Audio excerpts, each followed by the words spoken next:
All right, everybody. Welcome to our next round of sessions. We are in the session called Creating a Classroom Culture, Engaging with the Diverse Learning Environment with Doctors Karen Blaha and Joyce Kraus from University of St. Francis. Close to my heart since San Francisco is where I teach, and that's St. Francis as well. Just a few logistical details before I hand over the reins to Dr. Blaha and Dr. Kraus. This session is being recorded, so if you want to share your thoughts and don't want to be on camera, you can keep your camera off, use the chat instead, or your voice only. This recording will be available to everybody to review after the conference is over, and we do some minor tweaks to make sure the captions are correct. Also, if you want to use captions, you may. They just enable those by going to either the captions button at the bottom of the Zoom toolbar, or if you have your window scrunched up a little bit, you just have to use that more button with the 3 dots and then choose the captions option on there. Last but not least, we encourage questions in the chat for Drs. Blaha and Kraus. This is meant to be sharing, so we want people to share questions and ideas and resources that are inspired or that you think of as you go through this presentation. With that, I want to give as much time as possible to you all from University of St. Francis, so take it away. Thank you so much. I'm going to go ahead and let my colleague introduce herself. Hello, everybody. I'm Dr. Karen Blaha, and I work in the College of Education at University of St. Francis. And I'm Joyce Kraus. I'm the Director of Field Education for the social work programs. And I have been, let's see, this is my 6th year full time. Dr. Blaha and I have spent most of this academic year working on and presenting some of the work that we individually had been doing in our own programs. We were brought together by our former director of the Office of Institutional Diversity, who knew we were each doing something unique in our programs. And she thought that our work together might be something interesting and useful for our learning community and faculty on campus. And it has been, and we've actually had the opportunity to present at the Lilly Conference in San Diego this year. We actually submitted our paper as a result of that. We wrote it up and were accepted. We have a link to that at the end of the presentation. And we are now here. We were invited to present at Peralta, and I'm really, really excited that we were. I've been participating in some of the earlier sessions, which are really fantastic and wonderful. So we're really pleased to be here. We hope you find this information useful for your classrooms. I'm really excited about this because both Dr. Blaha and I think believe that this is something that is used and usable in any kind of classroom. When we were in San Diego, we presented to a real big variety of disciplines, STEM and human services, medical, and it was really interesting to get some feedback. So while we also, welcome questions, we're really looking for some feedback. We do have our own evaluation link we'll put in at the end, and we really look forward to your thoughts and comments. But today we're hoping that you will find ways to discuss the approaches to integrating multiple perspectives and intersectionalities in to classroom discourse from a faculty as facilitator perspective. We also hope that you'll identify ways to integrate perspectives of all classroom participants using knowledge of lived experiences from everyone that's involved and present in your classroom. Also, we hope that you'll learn how to enhance your own self-awareness and then engage in implementing culturally responsive teaching strategies and learn practices that support joint production in the classroom, which Dr. Blaha is going to talk about. So without further ado, the first part of the presentation really speaks to an implicit approach to bringing together a classroom culture, one that is inclusive. And this came from a part of my research I did in my doctoral program, looking at how can faculty serve as a facilitator of these kinds of courageous conversations, creating brave spaces. And so what we look at is a pedagogical leader. So what is it that faculty need in order to be that leader, that knowledgeable leader and expert in their own classroom? We know that many classrooms are more diverse than they ever have been. Diversity encompasses more than just race and ethnicity. And so we wanted to, find a way for faculty to feel empowered, to find a way to balance the validation of their students' cultural socializations with prior experiences, but also to create a sense of belonging in the classroom and to be able to kind of facilitate academic discourse that becomes meaningful for not just the students, but also for the faculty member. I always say every semester I'm learning from my students who are in my classroom. And we know that in DEI work, we're never quite done. We need to continue to do that kind of work and to, be open to what more do I want to learn? What more do I need to learn? In one of the previous sessions, which was wonderful, talking about emotional intelligence in DEI work, the responsibility is on us to really be aware of who we are. And that includes, I think, intersectionality, which we'll talk about in this presentation. So the idea of a faculty member as a facilitator goes, more than just the curriculum that we're talking about. And so we're here to kind of help support you in looking at how you can become that facilitator. It considers implicit approaches in the way that you design a dynamic learning environment that will foster these open discussions, open discourse with diverse and multicultural audiences. So I imagine if you think about your classrooms now, how many of you can just even picture and visualize the diversity within your classroom? So using a faculty as facilitator approach can enhance your own self-awareness. So becoming aware that, okay, I may have to look inward. I may have to take a little stock or inventory of who am I? We'll talk a little bit about that in the sense of that power and control dynamic too. And so then how do I engage in these culturally responsive practices, these teaching strategies, which Dr. Blaha will talk about. And in an effort to find a greater sense of community, to enhance my learning environment with my students, and to bring in more student engagement in the classroom. One of the things, just anecdotally, I've noticed, and I think a lot of my colleagues have noticed, is just a decrease in participation and maybe even energy in the classroom post-COVID. One of the studies I was looking at recently talked about these three kind of slumps we fall in after an event like that. And this phase that we're in now is exhaustion. And so, we may be seeing that in the classroom. So I think that even speaks to more meaning behind the need for finding ways to engage our students and to be present ourselves within the classroom. So how do we create an inclusive classroom? How do I see myself as the faculty as facilitator? So this is rooted in a couple different frameworks, one of them being the community of inquiry framework. And I want to see if I can see how many hands are raised. If you just want to raise your hand, how many of you have heard of community of inquiry? The community of inquiry is a framework that was developed by, oh, you have, wonderful, good, good, good.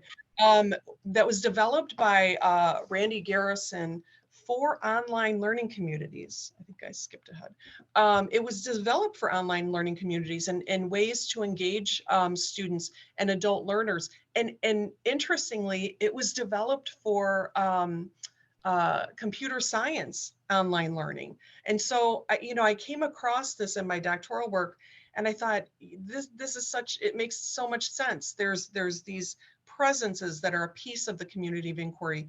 One being teaching presence, and that's the one that I really kind of pulled in to, you know, sort of present this faculty as facilitator approach, because teaching presence talks about, from a sociocultural learning perspective, how we engage with our students. Faculty are the knowledgeable leader in the classroom. They guide all the learning. They guide the environment of the classroom.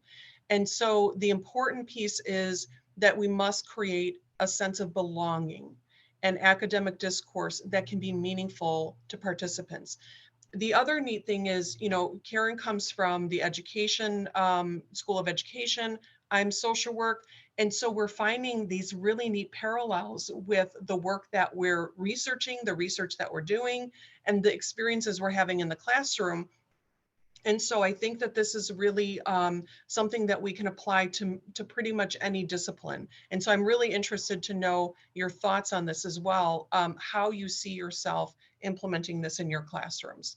Faculty also will attend to any implicit content. That means equity and inclusion in terms of, am I prepared to look at myself and my intersectionality or my social locatedness in the classroom and see that against that of my students?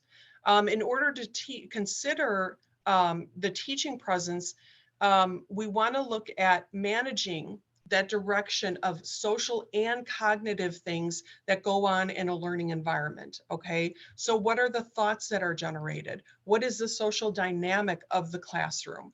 How often do we see students of color clump together, white students clump together, Hispanic students clump together? Is there an energy that creates in our classrooms?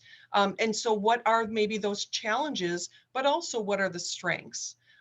We want to make sure that we're creating space for discourse. How do we do that? How do we set that tone so that we can have dialogue in the classroom that's not coercive, that is free of intimidation, that allows students to feel this is a space where I can have these difficult conversations and I've got someone here managing that with me, not, kind of like in a hierarchical way, but that there's a sense of free of intimidation and coercion. Faculty therefore work with their students to set academic goals, but also this invites the participants, the students, to engage in mutual learning with their faculty member. So as I said, every semester I'm learning something from my students. I learn this formally and informally too, by the way, through course evaluations, but also in our conversations. How is this working out for you? Is there anything that we can do differently?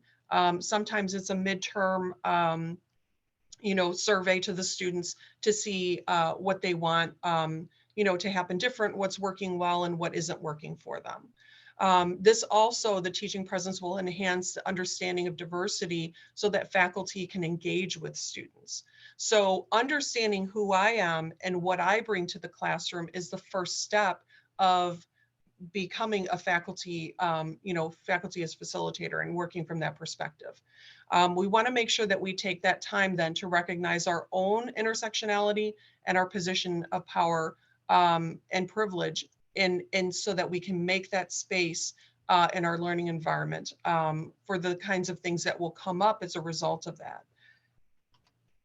Okay. So how many of you have seen this power wheel before? Again, you can just do a quick show of hands. Or you can put it in the chat if you've seen it. Thank you, Karen. Okay, so one. So I wanted to make sure I went over this a little bit. Oops, I keep doing that. I wanted to make sure I went over this just briefly. And so, when you think about, okay, as a faculty member, I come into my classroom, right? I know who I am, and I'm happy to share that with you all. I am a cis gender female. I am, Mexican, white. I have, I'm middle-aged. And so these are the things that I bring into the classroom. Those things that maybe aren't visible are things like, I earned a doctorate degree. I spent 20 plus years as a clinician. I'm still working as a clinician.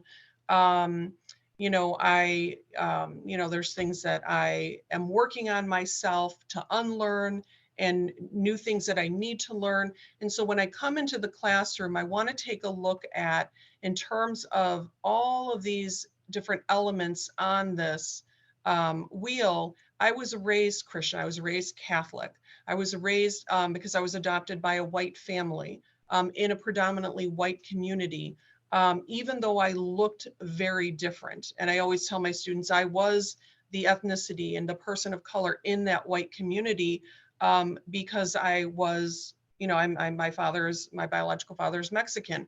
But looking different, but not having the culture that matches my physical identity created its own challenges and created some different nuances for me growing up.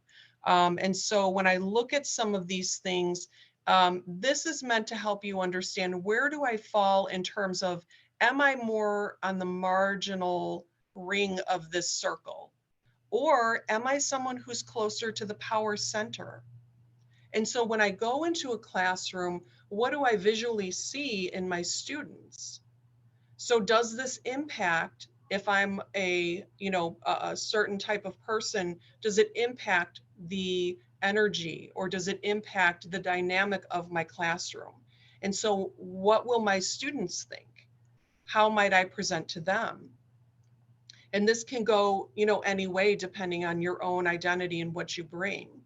And so, one of the things I love this topic because, and I love my field of social work because this is all very social worky.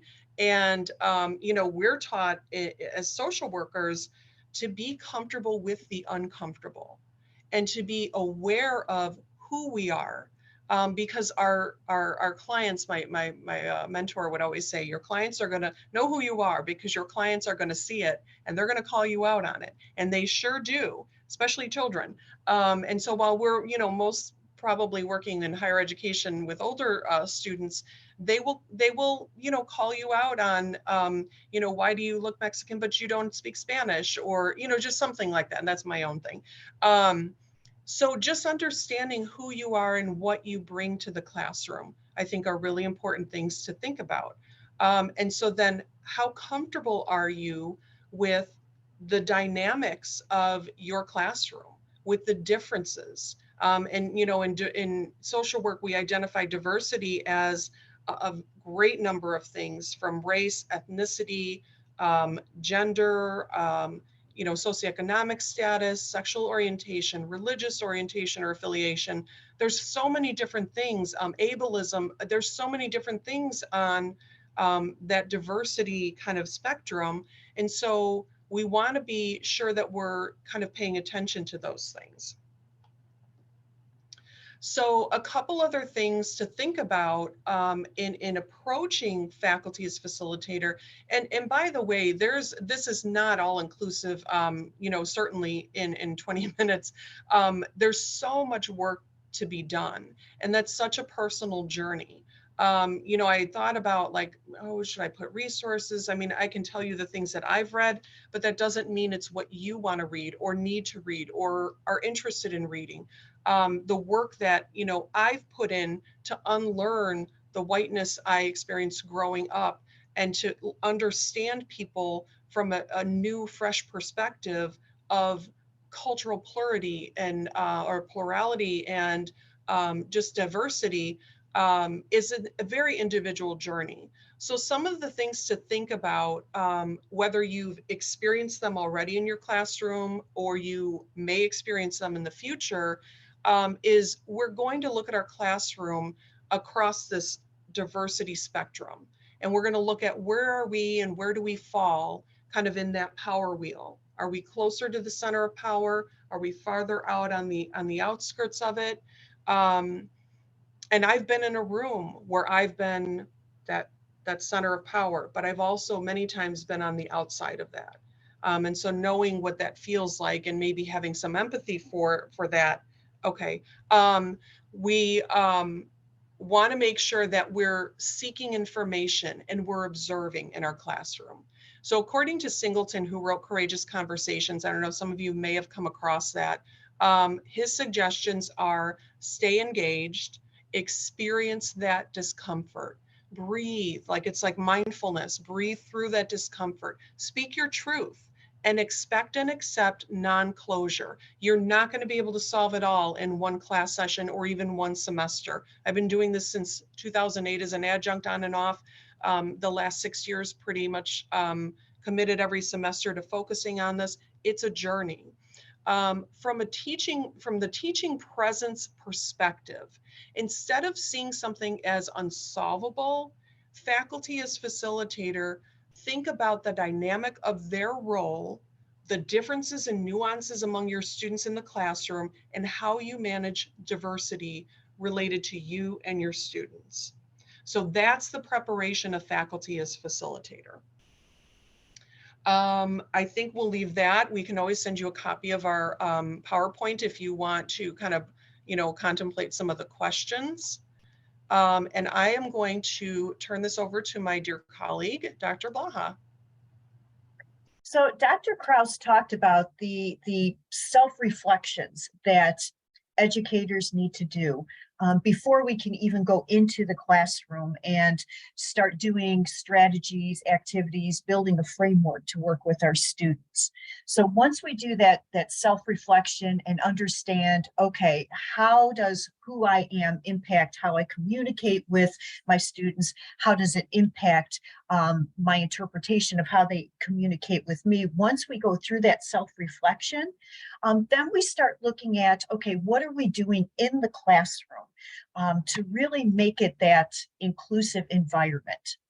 To make sure that everybody has a safe space for discussion, for making connections between new learning and previous experiences, and building that community. So what we need to consider is, first of all, how does the brain actually learn? And when you think about culturally responsive practices, it actually goes quite nicely with how the brain naturally learns, because the brain in a learning environment is seeking to minimize any type of threats that it might pick up on. And it's really looking to make connections within a community. So thinking about how we're setting up that environment for that conduciveness. Also, it's looking at making positive connections and positive relationships, because that keeps that safety threat detection system in check. Also, culture guides how we process and connect information. So let me take a moment to explain that. Our background experiences, whatever they may be, have an impact on how we see and process new information, because the brain is constantly looking to make connections between new learning and previous experiences. So our previous experiences can impact how we're making connections to that new learning. Okay. We know that engaged brains learn, disengaged brains do not learn. So attention drives the learning. We want our students to be engaged. And again, coupling new information with previously learned skills, information, previous experiences, and that the brain actually physically changes as it is growing and expanding and doing more complex thinking. So when we think about learning in the brain, go ahead and switch the slide. When we think about learning in the brain, I am kind of a divergent thinker. Ms. Joyce, could you switch the slide? Go back to the roads. Thanks. I'm sort of a divergent thinker. So I often think of learning sort of as three different roads. When learning is first happening in the brain, and those neurons are making those new connections and those new pathways, the new learning is sort of like that dirt road. We see something there, but it's not completely stable. It could get covered up or washed away very easily, but it's there. It's a start.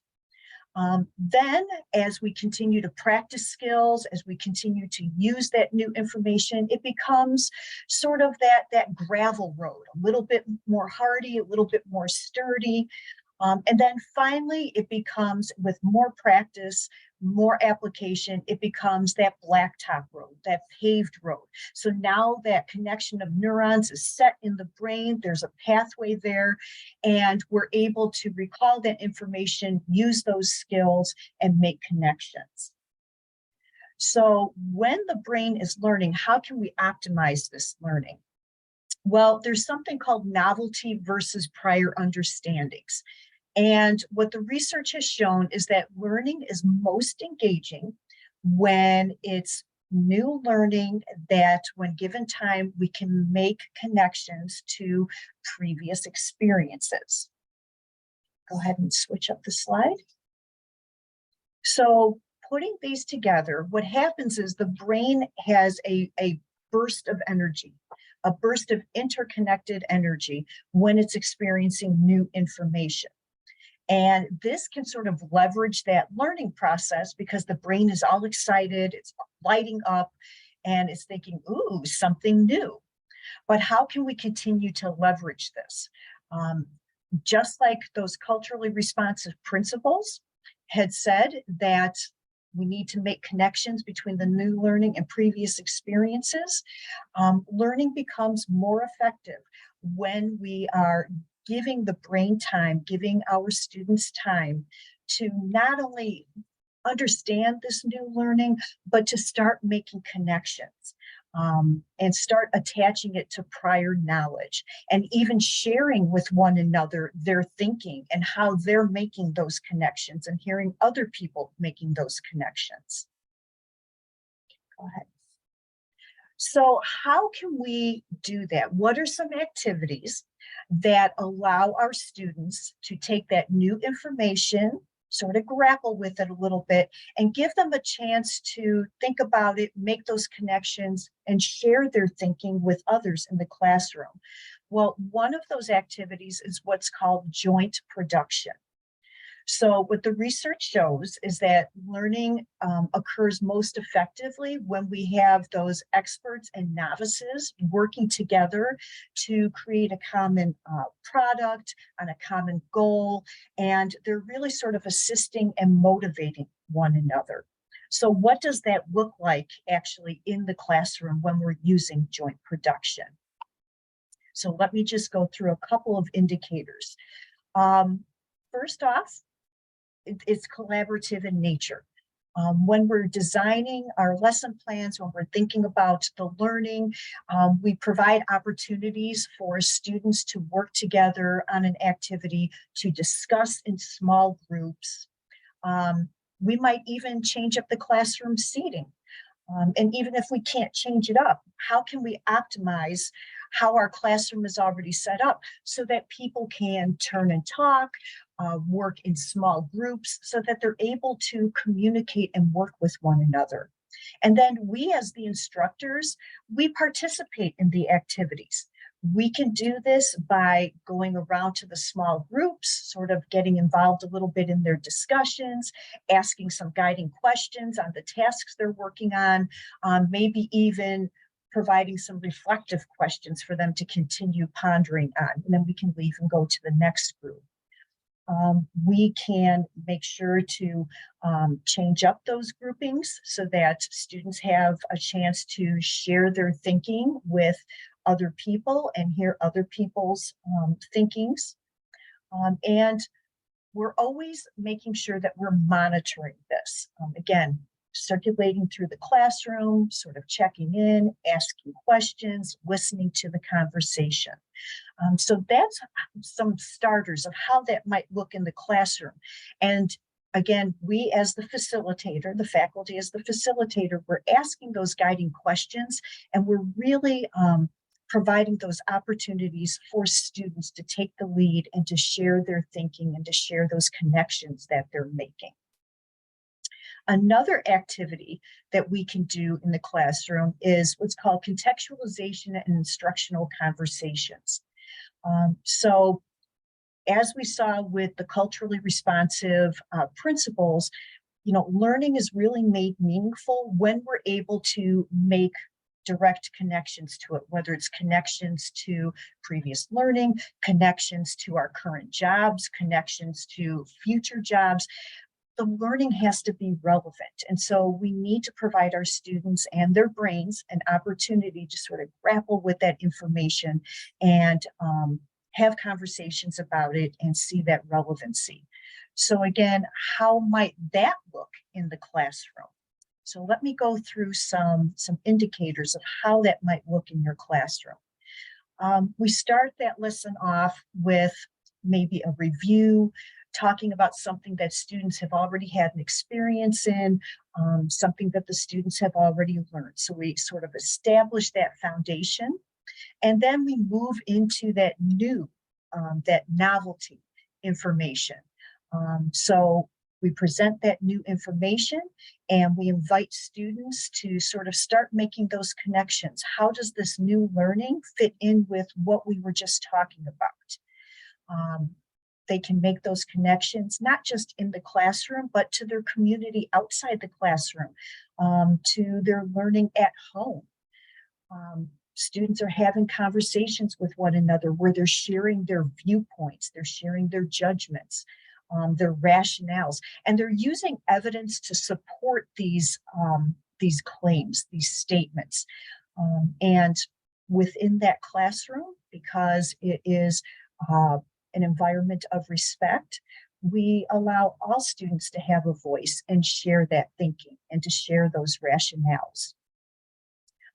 Like I said, all students are involved in those conversations and the teacher listens carefully.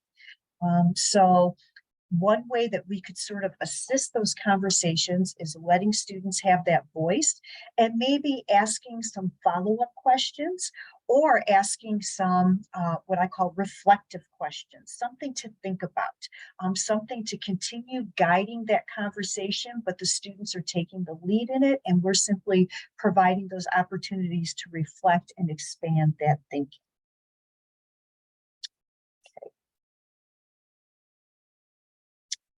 Go ahead, Ms. Joyce. Well, thank you. Okay, so I do hope every time we present this, I feel like I still learn more. And so I hope you saw the connections between preparing for that faculty as facilitator role and those actual kind of tangibles that you bring into the classroom. I think, again, you know, from education to social work, there's so many parallels that, you know, occur with this. So, you know, just in summary, is in order to create the classroom culture, one that's inclusive, it supports equitable practices.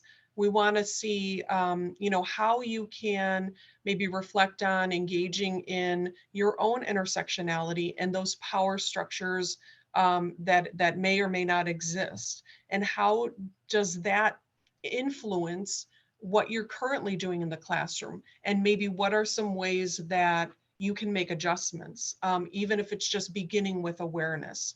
Other things would be to include opportunities for your students to connect their kind of new and novice information to the previous things that they've learned.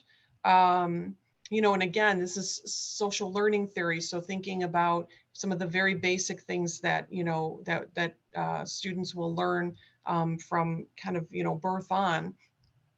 Implementing cognitive supports so that every student is successful with their content, and then creating a brave space for shared learning.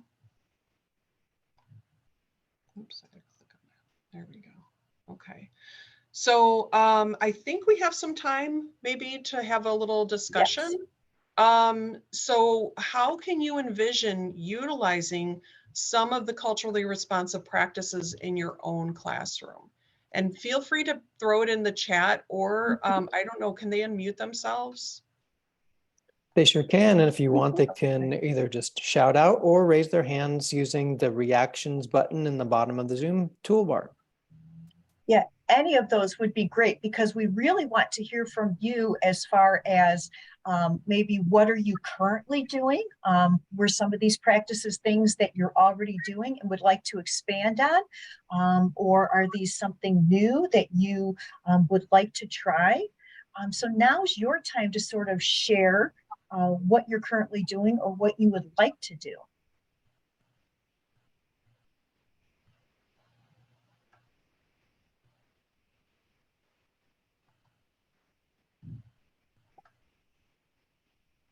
while people are taking time to think, I can share something that I've been doing in my Sure. class. Sure. So I am at a university where 108 languages other than English are spoken at home. Students work, 80% of the students work at least half time. There's a big range of student experiences that I may not understand as well as I'd like. So I try to acknowledge with students where I am. I liked your intersectionality, the power wheel, and I've seen versions that frame it from other culture perspectives. In India, they have one that includes caste, and so that they may shift from one situation to another where they are on that wheel. But some recent research in the last 5 years for online courses, I teach a fully asynchronous course, showed that no matter who the instructor is, they're 94% more likely to respond to white male names in the discussion forum. So I told all my students that my goal is to make sure that they all get equivalent numbers of responses from the teachers. So I created a Google spreadsheet with all of my students and a column for every discussion.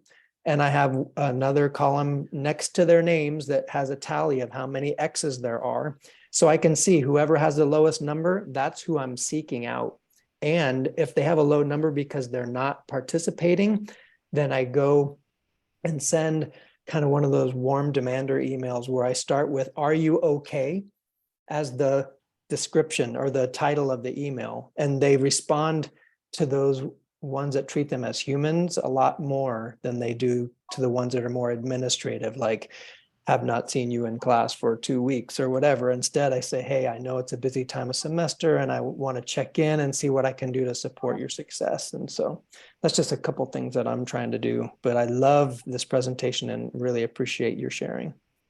Thank you so much for sharing those experiences. And we had somebody in the chat, Charlotte Samuel, said, "For online classes, I have students present themselves and include their identity."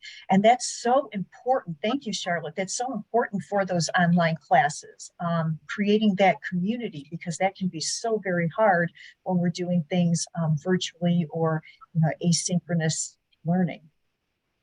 Yeah, one of the things that I do in my online classes is I have them, I encourage students, they don't always do it. I post videos. I try to keep them under 5 minutes. It was something that was modeled for me in my doctoral program and I thought worked really well, but I try to create a short video each week so that they're seeing me as a person and hearing a voice rather than just having to read, these asynchronous kind of discussion things.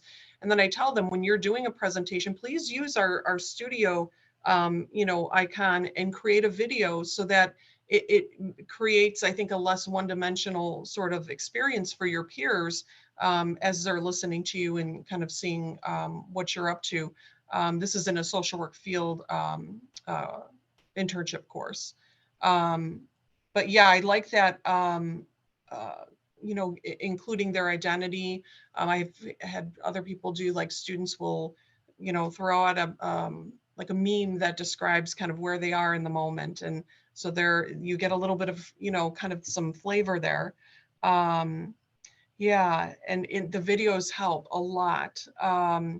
So I did post on the final slide, and let me see if I can maneuver my screen here. I think you're seeing right now our article that was published in the Scholarly Teacher.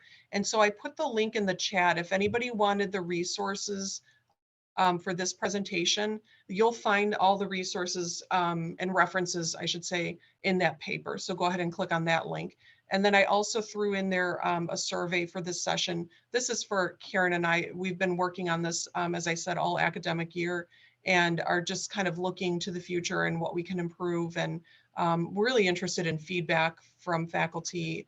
If this is something you've considered, are you thinking about this, in your classrooms? Are you noticing a need for this kind of, perspective? And are there any questions about anything that we talked about, or any clarifications that we can make?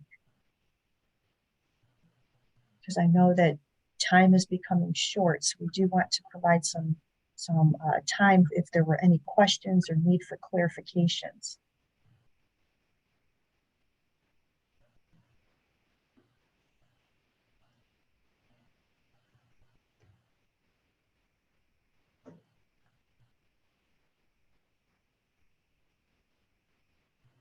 Maybe Oh. everybody is napping. It is afternoon Ha here in ha ha. the Joliet area. So we hope you enjoyed it, though. I hope this was useful and you're able to take away some little golden nuggets. Thank you, Cool. Carolina. Thank you. Quite a few. And I don't know if it's napping or just the cognitive load that people have been sure. attending sessions all day Yes. since 7 in the morning, California Yes, time. that's a lot. Yeah. You're welcome. Thank you. Thank you. But just for the recording's sake and for the people in the room, I will put the links to the article and the survey on the website Excellent. in the resources for this session a lot. And when the recording is ready, we'll put that there as well. But that way, people who engage asynchronously can A, get those resources, and B, give you feedback as well. Yes, thank you so much for that. Fantastic. Yeah, thank you so much for joining us. We know that there's been a lot going on today. There's a lot of sessions, so we really feel very privileged to be able to share this information with you. So thank you so much.